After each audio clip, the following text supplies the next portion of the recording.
semuanya, pada kesempatan kali ini kami dari kelompok 2 akan menjelaskan salah satu tren teknologi yaitu datafication. Berikut adalah nama-nama anggota kami, Nayaka, Naomi, Andrew, Inpan, dan saya sendiri, Clarissa. Sebelum itu, berikut adalah mind map yang sudah kami buat, dan terdapat juga link yang dapat diakses untuk melihat lebih jelas. Nah, definisi. Apa sih itu datafication? Datafication adalah tren teknologi yang mengubah berbagai aspek kehidupan kita menjadi data. Data ini kemudian diolah menjadi informasi yang memiliki nilai baru, berbeda dengan digitization yang hanya mengonversi konten analog menjadi digital. Yang berikutnya adalah klasifikasi datafication. Klasifikasi ini yang pertama data as currency, seperti namanya, yaitu bentuk mata uang atau nilai tukar, tetapi bukan merujuk pada uang secara finansial. Contohnya informasi pelanggan, data pasar, dan lain-lain. Nah, untuk data as record, yaitu data yang diorganisasi secara tertentu. Contohnya itu seperti arsip medis, catatan keuangan, dan lain-lain. Nah, yang ketiga adalah data as communication, yaitu proses mengirim data dari satu tempat ke tempat yang lain atau antara dua lokasi. Nah, ini contohnya seperti email, video conference, pesan teks, dan lain-lain. Berikutnya, yang keempat adalah data as efficiency. Seperti namanya, yaitu bagaimana data dimanfaatkan secara efisien untuk mencapai hasil yang diinginkan dengan mempertimbangkan keterbatasan sumber daya. Nah, contohnya itu manajemen persediaan, pengelolaan lalu lintas, dan juga yang lain. Nah, untuk yang data as metadata, nah, metadata itu apa sih? Metadata memberikan deskripsi dan konteks tentang bagaimana data diorganisasi. Nah, contohnya itu seperti metadata pada buku. Nah, di sampul kan kita dapat melihat bahwa terdapat hak cipta, siapa penerbitnya, daftar isinya, indeksnya, dan juga nomor halamannya. Nah, berikutnya akan dijelaskan oleh teman saya. Selanjutnya saya akan menjelaskan terkait tahap pengolahan. Berikut adalah tahapan pengolahan big data. Yang pertama itu pengumpulan data. Pengumpulan data ini adalah langkah pertama untuk memproses big data. Kemudian data-data yang telah kita kumpulkan kemudian kita bersihkan, karena tidak selalu data-data yang kita peroleh benar-benar bersih, alias ada bagian-bagian yang kotor atau error. Yang selanjutnya kita melakukan analisis data untuk mengidentifikasi data baik terkait pola atau yang lainnya. Kemudian data-data tersebut kita ubah menjadi sesuatu yang lebih mudah dipahami, seperti kita presentasi data tersebut menggunakan visualisasi data ataupun laporan. Pada pengumpulan data, terdapat langkah pengumpulan data. Yang pertama, untuk mengumpulkan data kita dapat menggunakan machine learning, karena jika menggunakan teknik pengumpulan data wawancara itu sangat memakan waktu yang sangat banyak.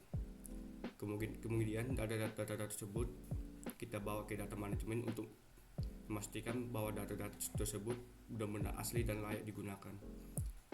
Kemudian dibawa pada data mining, yaitu untuk menganalisis data-data tersebut agar lebih mudah dianalisis.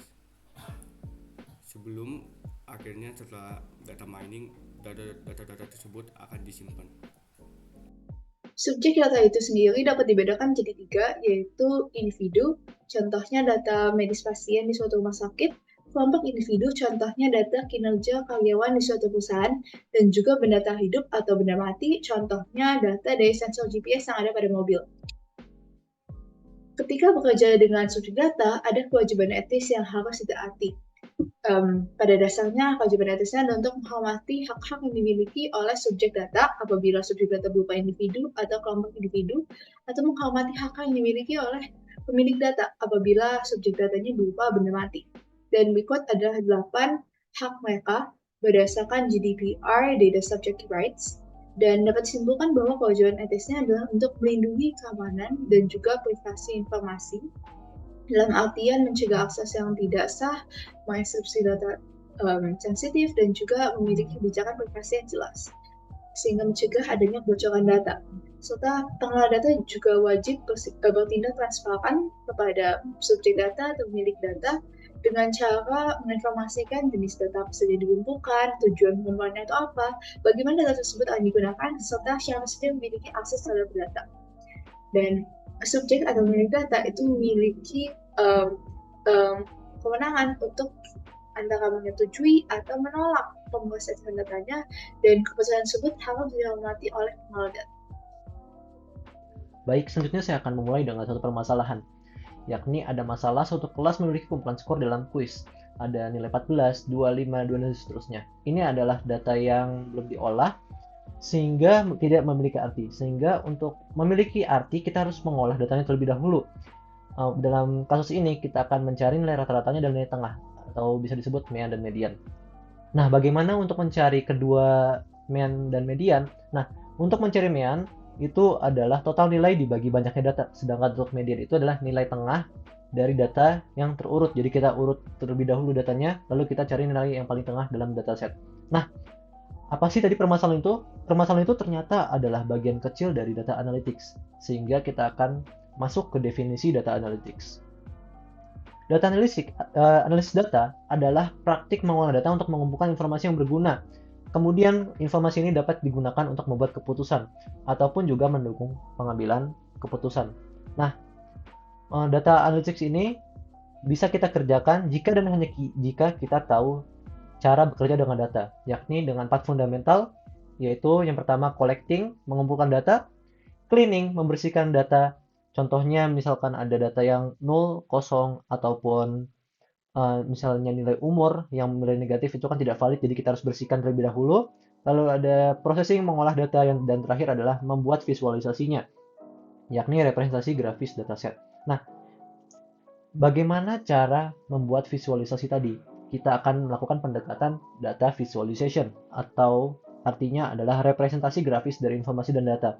Nah, untuk visualisasi data ini sendiri bisa menggunakan beberapa software, libraries, ataupun bahasa pemrograman. Contohnya seperti SQL, JavaScript, Excel, Python untuk processingnya. Sedangkan untuk membuat visualnya, itu bisa diintegrasi dengan Python, menggunakan data-driven documents dari JavaScript, bawaan Excel, ataupun libraries seperti Matplotlib, Seaborn, dan Plotly. Untuk bagian selanjutnya akan dijelaskan oleh teman saya, yakni Impacts, Benefits, and Application. Sekian, terima kasih. Oke, jadi selanjutnya saya akan membahas impacts, benefits, dan application dari datafication. Jadi, saya akan membahas dampak dan manfaat dari datafikasi. Pertama, ada usage across industries. Datafikasi ini mempunyai dampak luar biasa di berbagai industri. Jadi, dengan pengumpulan dan analisis data, kita dapat identifikasi tren dan peluang baru. Contoh nyatanya adalah di sektor kesehatan, di mana datafikasi dapat meningkatkan diagnosis dan pengobatan melalui analisis dari data medis. Selanjutnya ada increase efficiency. Dengan peningkatan efisiensi, otomatisasi proses yang berbasis data, pekerjaan yang sebelumnya memakan waktu dapat diselesaikan dengan lebih cepat dan lebih akurat juga. Lalu yang ketiga ada gain insights. Tentunya kita dapat memperoleh wawasan yang lebih mendalam tentang perilaku pelanggan, kecenderungan pasar, dan kinerja bisnis secara keseluruhan. Ini membantu perusahaan membuat keputusan yang lebih cerdas dan responsif. Lalu yang keempat ada digital transformation atau transformasi digital. Dengan mengintegrasikan datafikasi ke dalam model bisnis, perusahaan dapat mengadopsi teknologi terbaru dan meningkatkan daya saing mereka. Nah, dan yang terakhir adalah manage informations. Dengan sistem manajemen data yang baik, perusahaan dapat menyimpan, mengelola, dan mengakses informasi dengan lebih mudah. Lalu selanjutnya aplikasi dari datafication. Datafikasi mewujudkan inovasi di berbagai sektor. Contohnya dalam keuangan atau finance, seperti risk assessment, datafikasi memungkinkan analisis resiko yang lebih akurat.